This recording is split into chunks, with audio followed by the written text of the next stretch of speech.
Il est désormais dans la tradition qu'un chef qui aspire à diriger le Québec présente ses lettres de noblesse à la classe politique française.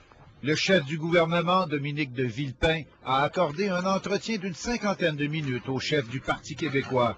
Les discussions ont porté sur l'Union européenne, sur Kyoto et bien sûr sur la souveraineté. J'ai aussi de façon très franche et très transparente abordé la question du contexte politique québécois.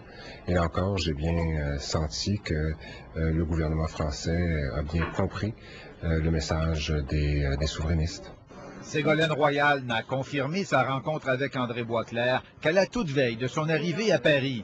Pour le chef souverainiste, c'était une belle occasion de côtoyer une candidate socialiste à la présidence, déjà populaire au Québec. Après la rencontre, Ségolène Royal a semblé prise de court par cette question. L'intervenant, quelles sont vos affinités avec la question de la souveraineté nationale du Québec? Elles sont conformes aux valeurs qui sont celles qui nous sont communes, c'est-à-dire la souveraineté et la liberté du Québec. Et je pense que d'abord le rayonnement du Québec et la place qu'il occupe dans le cœur des Français vont dans ce sens. Une sympathie inattendue au sein de la famille socialiste qui a toujours été, depuis François Mitterrand, plutôt tiède envers la souveraineté du Québec. À ma connaissance, Mme Royal n'est jamais venue au Québec. Elle aurait eu une rencontre d'une 15aine de minutes avec M. Boisclair.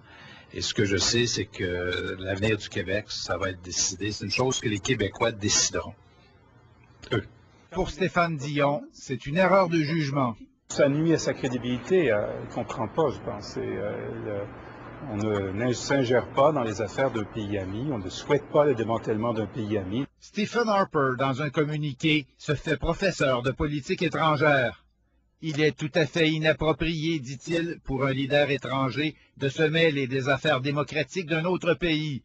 Nous nous réjouissons à la perspective de célébrer le 400e anniversaire de la fondation du Canada à Québec en compagnie du prochain président de la France.